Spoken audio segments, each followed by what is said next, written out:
नमस्कार मित्रांनो, अनिल नरवाडे सर या यूट्यूब चॅनलवर तुमचं स्वागत. आज आपण class 9th science chapter first laws of motion याविषयी माहिती बघणार आहोत. अगदी सोप्या भाषेत मी तुम्हाला या चॅप्टरचे काही कन्सेप्ट आहेत ते कन्सेप्ट मी क्लिअर करणार आहोत. शेवटपर्यंत तुम्ही हे जर लेक्चर बघितलं तर तुम्हाला अगदी सोप्या भाषेत मी समजावून सांगणार आहे. चला तर सुरुवात करूया. Chapter first laws of motion. Laws म्हणजे नियम आणि मोशन म्हणजे गती. तर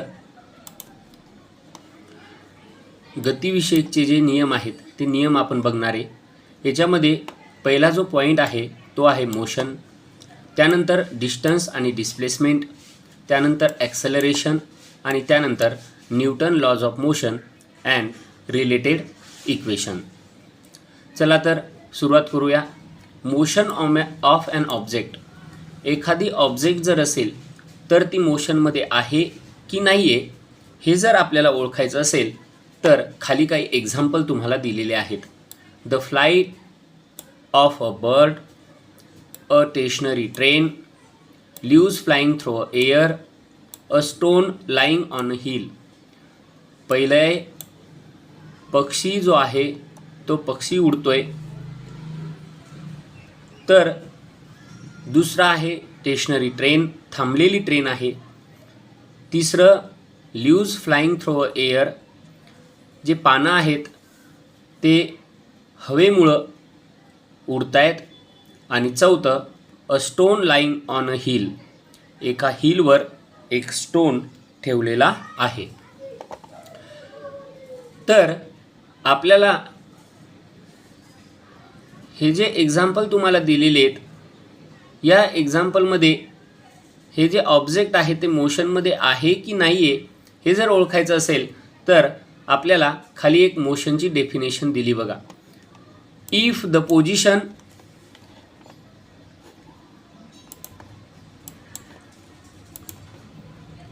If the position of an object is changing with respect to its surrounding, then it is said to be in motion, otherwise it is said to be at rest. म्हणजे जर मोशनची definition बघायची झाली तर आपण अशी सुद्धा म्हणू शकतो, if any object changing place on our surrounding with respect to time is called as motion. जर एखादी वस्तू आपली जागा बदलत असेल, आपली जागा चेंज करत असेल आणि एका जागेवरून दुसऱ्या जागेवरती जात असेल विथ रिस्पेक्ट टू टाईम, त्याला आपण काय म्हणायचं? मोशन असं म्हणायचं. म्हणजे बर्ड्स हा फ्लाय करतोय म्हणजे एका जागेवरून दुसऱ्या जागेवर जातोय, मोशनमध्ये. स्टेशनरी ट्रेन थांबलेली ट्रेन आहे म्हणजे ही मोशनमध्ये नाही. Leaves flying through air, leaves हे हवेमध्ये उडतायत म्हणजे त्याची जागा बदलतायत, मोशनमध्ये आहे. अ stone lying on the hill, टेकडीवर स्टोन ठेवलेला आहे तो रेस्ट पोझिशनला आहे म्हणजे हे सुद्धा मोशनमध्ये नाही. आता खाली तुम्हाला दुसरी कन्सेप्ट आहे डिस्टन्स आणि डिस्प्लेसमेंट. आता डिस्टन्स आणि डिस्प्लेसमेंट जर समजून घ्यायचं असेल तर तुम्हाला हे समजावं लागेल. इकडे बघा, Sheetal and Prashant house, Sangeeta house आणि इथं स्कूल आहे. आता यांना स्कूलला जाण्यासाठी एक स्ट्रेट रोड आहे, संगीताला सुद्धा स्कूलला जाण्यासाठी एक स्ट्रेट रोड आहे आणि या दोन्ही घराचं जे अंतर आहे हे 500 मीटर आहे. आता हे जे आहेत शीतल अँड प्रशांत हे कुठं जातात तर या संगीताच्या घरी जातात आणि तिथून ते कुठं जातात? शाळेत. म्हणजेच ज्यावेळेस शीतल अँड प्रशांत संगीताच्या घरी जातात आणि नंतर हे तिघंजणं शाळेत जातात तर हे जे अंतर आहे हे यांचं अंतर हे झालं ॲक्च्युअल डिस्टन्स. आणि संगीता डायरेक्ट शाळेमध्ये जाते, इथून स्ट्रेट रोड आहे म्हणजे हे झालं याचं डिस्प्लेसमेंट. याच्यावरून समजून घेऊया. आता समजा इथं एक फुलपाखरू आहे, हे फुलपाखरू आहे आणि हे फुलपाखरू इथून काय झालं? उडलं आणि अशा दिशेनं ते या बी पॉईंटला गेलं. किंवा आपण या दिशेनं जरी धरलं तरी ए पासून ते फुलपाखरू उडालं आणि कुठं जाऊन बसलं, तर या बी पॉईंटवर जाऊन बसलं. आता हे जे झालं हे झालं त्याचं ॲक्च्युअल डिस्टन्स, हे झालं त्याचं ॲक्च्युअल डिस्टन्स. पण शॉर्टकट जर जायचं असेल तर ए पासून तर बीपर्यंत हे झालं शॉर्टकट. मग हे जे आहे हे झालं डिस्प्लेसमेंट, हे झालं डिस्प्लेसमेंट. म्हणजे याची डेफिनेशन अशी तयार होईल डिस्टन्सची, if any object travel from actual path of distance is called as the distance. आणि displacement, if any object starting point to end point, or if any object travel from shortest possible distance is called as a displacement. म्हणजे जे काही shortage possible distance असेल त्याला displacement असं आपण म्हणतो. त्यानंतर हे तुम्हाला सर्कल दिले. आता डिस्टन्स डिस्प्लेसमेंट ओळखायचं आहे. हे दिले सर्कल तुम्हाला आणि सर्कलचा हा पॉईंट तुम्हाला दिला आहे आणि या पॉईंटपासून तो व्यक्ती जातोय आणि परत या पॉईंटलाच तो काय येतोय, वापस येतोय. तर हे जे ॲक्च्युअल डिस्टन्स झालं आहे गोल, हे झालं डिस्टन्स. आणि डिस्प्लेसमेंट जर म्हणलं तर डिस्प्लेसमेंट शॉर्टेस्ट पॉसिबल डिस्टन्स इथं नाही आहे, म्हणून इथं जे डिस्प्लेसमेंट आहे हे डिस्प्लेसमेंट किती झालं, 0. इथं डिस्प्लेसमेंट किती झालं, 0. आता ज्यावेळेस स्ट्रेट लाईन आपण घेतो, समजा इथं पी पॉईंट आहे आणि इथं क्यू पॉईंट आहे. पी पासून तर क्यूपर्यंत आपल्याला जायचं आहे, पी पासून तर क्यूपर्यंत आपल्याला जायचं आहे. तर स्ट्रेट लाईन आहे, म्हणजेच जर एखादी वस्तू स्ट्रेट लाईन जर जात असेल तर स्ट्रेट लाईनला डिस्टन्स आणि डिस्प्लेसमेंट हे दोन्ही कसं असतं, सेम असतं, सारखं असतं. आता डिस्टन्स आणि डिस्प्लेसमेंट जर तुम्ही शिकले असाल तर स्पीड आणि व्हेलॉसिटी, स्पीड म्हणजे चाल आणि व्हेलॉसिटी म्हणजे वेग, याचं तुम्हाला खाली फॉर्म्युला दिलेला आहे. स्पीड म्हणलं तर तुमचं डिस्टन्स अपॉन टाईम येईल आणि व्हेलॉसिटी म्हणलं तर तुमचं डिस्प्लेसमेंट अपॉन टाईम येईल.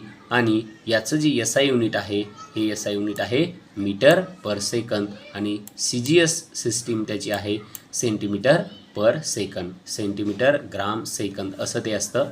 एस आय युनिट किंवा एस आय सिस्टीम म्हणजे आपण त्याला स्टँडर्ड युनिट असं आपण त्याला म्हणतो. हे क्वेश्चन याच्यावर तुम्हाला व्हॅल्यू बदलून सुद्धा तुम्हाला येऊ शकते.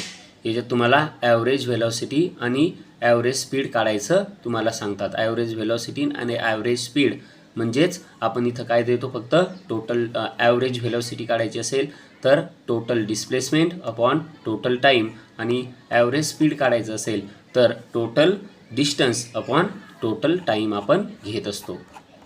आता effect of a speed and direction of a velocity. जर समजा स्पीड आणि डायरेक्शन जर बदलली तर व्हेलॉसिटीवर काही परिणाम पडतो का, तर हे तुम्हाला इथं सांगितलेलं आहे. शॉर्टकट जर सांगायचं झालं तर परिणाम पडतो.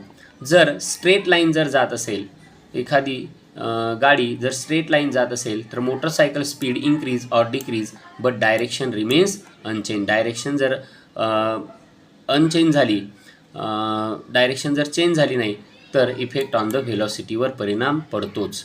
दुसरं, जर तुम्ही टर्न केला आणि टर्न केल्याच्या नंतर तुम्ही जर velocity and speed become same जर तुम्ही ठेवला तर direction of motorcycle keep the speed constant and effect on the velocity, तरी पण इफेक्ट पडतो. आणि तिसरं, जर तुम्ही स्पीड कमी केला अबो the velocity depend upon speed as well as direction velocity change, म्हणजे याच्यात सुद्धा व्हेलॉसिटी काय होते, चेंज होते. म्हणजे changing the speed while the keeping the direction same आणि changing the direction while keeping the speed same आणि changing the speed as well as direction. तिसऱ्या ह्याच्यात स्पीड पण चेंज झाला, डायरेक्शन पण चेंज झाली. दुसऱ्या ह्याच्यात चेंजिंग डायरेक्शन चेंज झाली पण स्पीड सेम राहिला आणि याच्यामध्ये चेंजिंग द स्पीड चेंज झाला पण डायरेक्शन सेम राहिली. हे महत्त्वाचं आहे व्हेलॉसिटीवर. याचा अर्थ व्हेलॉसिटीवर काय पडतो, परिणाम पडतो. त्यानंतर हे महत्त्वाचं आहे, ऑलवेज रिमेंबर, कधीही लक्षात ठेवा. The first scientist is measure the speed distance per time was Galileo. The speed of sound in dry air is 343.2 meter per second. First scientist होता, त्यानं स्पीड जो आहे तो मेजर केला आहे, त्याचं नाव होतं गॅलिलिओ, आणि साऊंडचा स्पीड त्यानं मोजला आहे ड्राय एअरमध्ये, तर तो किती भरला 343.2 मीटर पर सेकंद. आणि त्यानं स्पीड ऑफ लाईटचा स्पीडसुद्धा त्याने मोजला, तो भरला 3 × 10⁸ मीटर पर सेकंद. The speed of revolutions of the earth around the sun, आणि पृथ्वी सूर्याभोवती जी फिरते तिचासुद्धा स्पीड मोजला आहे, तो भरला आहे 29,770 मीटर पर सेकंद. हे जे आहेत speed of air, speed of light आणि speed of earth revolve around to the sun, अशा प्रकारे हे आपण उद्या युनिफॉर्म आणि नॉन युनिफॉर्म विषयी माहिती बघणार आहोत. तर धन्यवाद, थँक्यू. व्हिडिओ आवडला असेल तर व्हिडिओला लाईक करा, शेअर करा आणि सबस्क्राईब करा. थँक्यू.